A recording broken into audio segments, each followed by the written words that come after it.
అందరికీ గణతంత్ర దినోత్సవ శుభాకాంక్షలు. ఇవాళ రిపబ్లిక్ డే సందర్భంగా మన జాతీయ నేత, మాజీ ప్రధాని శ్రీ లాల్ బహదూర్ శాస్త్రి గారి జీవితంలో జరిగిన ఒక చిన్న సంఘటన.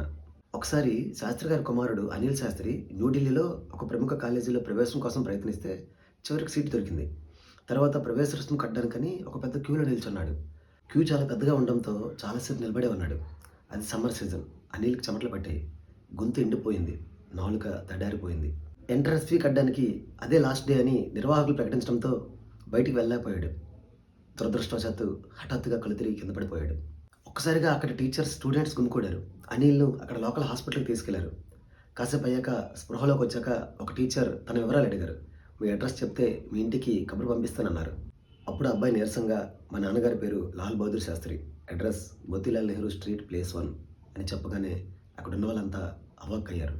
మన ప్రధాని గారి అబ్బాయా అనుకున్నారు. అవును, అప్పుడు ఆయనే మన ప్రధానమంత్రి. శాస్త్రి గారి క్రమశిక్షణ ఎలాంటిదో ఈ సంఘటన చెప్తుంది. చూసారా, తండ్రికి పదవి ఉంటే చాలు వారసులు చేసే రకరకాల విన్యాసాలు చూస్తుంటాం. అంతేకాదు, పదవిని ఉపయోగించుకొని చేసే రకరకాల పనులు, చేయించుకునే సేవలు చూస్తూ ఉంటాం. కానీ దేశ ప్రధాని అయినప్పటికీ వారి బిడ్డలను అతి సామాన్యంగా పెంచారంటే అది మామూలు విషయం కాదు. నిరాడంబరుడు, నిజాయితీపరుడు ఆయనే కాదు, తన ఆదర్శాలను బిడ్డలకు కూడా అందజేశారు. ప్రధానిగా తన పేరును, హోదాను కుటుంబ సభ్యులు బయట ప్రస్తావించి సొంత పనులకు వినియోగించడం ఆయనకు నచ్చదు. సాధారణ పౌరుల్లాగే క్రమశిక్షణతో పెంచారు. అందరిలాగే అందరితో పాటే బస్సులో స్కూల్కి వెళ్ళేవారు. అందుకే ఆయన ఆదర్శ నేతే కాదు, ఆదర్శపిత కూడా. ఎంత అద్భుతం కదా! అలాంటి నాయకులు కావాలనిపిస్తుంది కదా! ఈ వీడియో నచ్చితే లైక్ చేయండి, షేర్ చేయండి.